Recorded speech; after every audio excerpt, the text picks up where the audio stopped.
First of all, I don't know how to describe my feelings anymore. Personally, I think this is the best episode. It's beautiful, epic, and glorious. It's just my adrenaline level was all the way up here right above my head. And it's just so exciting. There's so much screaming for me and so much action going on. And holy moly, Levi finally came back. And let's start the review. For every single second in this episode, it makes me want to scream. And yeah, how much I love Attack on Titan. That's how great it is. So I got 7 things I want to talk about, so let's start. Number 1, a pricey victory. There is a big shift of the story. Like, Eren was never being trusted from the beginning, but a little more people like start to have faith in him. And we're happy that Eren finally got back to his feet and doing what he's supposed to be doing. And no more daydreaming or hitting himself in the head, so he's all good.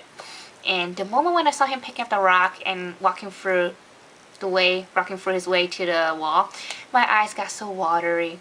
Not because he finally got to his senses, but because what other people were doing for him. The soldiers, they were sacrificing themselves for him. They were like, hey Titan, come catch me. I'll be the bait, eat me. Don't attack Titan. Don't attack Eren.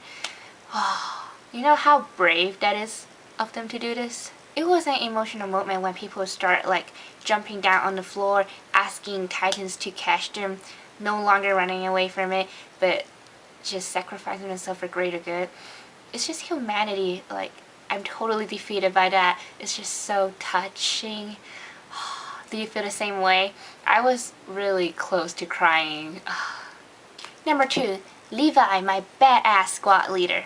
I've been waiting for him to return since episode 9, and now he finally did. I mean, where the hell did he go? If only he could come in earlier, there would be less people dying on the battlefield, right? So he's the star of this anime, and I would like to compare him as the halftime performer for the Super Bowl events. Like, he's just so sexy, and he's like the star, and especially the moment when he slashed the Titans and make a few turns around. That was one of the best scenes ever in this anime. Number 3, R.I.P. Marco. Marco's body got half torn up, and I don't even want to talk about it. So I think we can all assume that he died for Jean. If not for Marco, Jean would have never made it and survived at all. So the two of them have been training for so long. Like, the friendship. You know, if you see your friend being attacked by Titan, would you just sit back there and do nothing? I don't think so. So what Marco did was very brave and heroic, and I have so much respect for Marco. Rest in peace. Number 4, the confusing food relationship with Sasha. So I get to know more about the Titan's anatomy and digestive system and how the stomachs work. The fixed they swallow was never digested, so they all got turned into a vomiting form, which was pretty gross.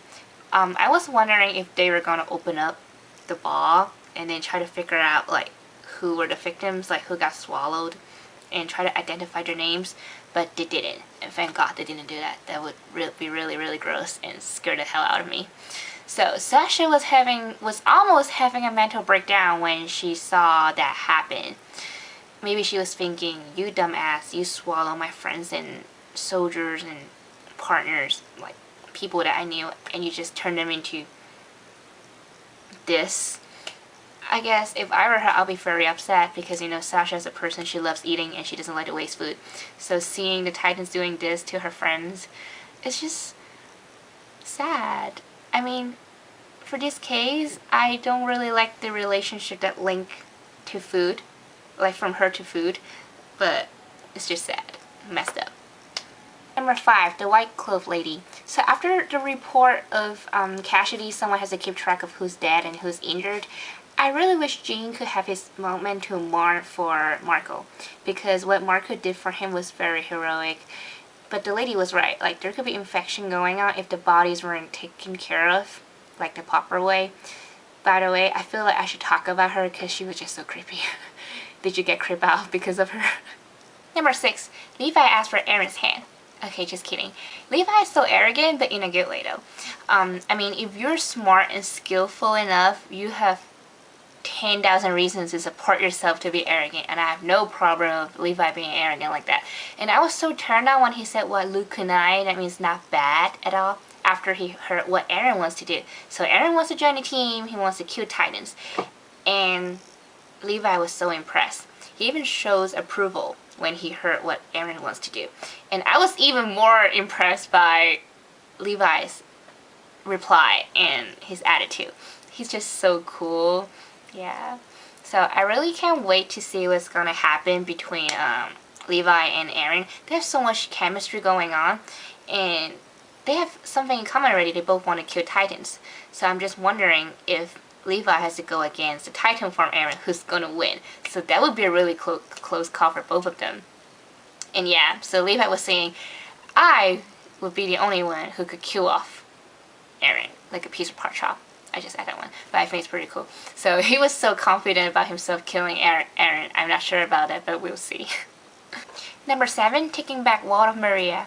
Levi said yes to Eren and let him join the team. So my 2 favorite people in this anime are gonna work together and try to get the Wall of Maria back.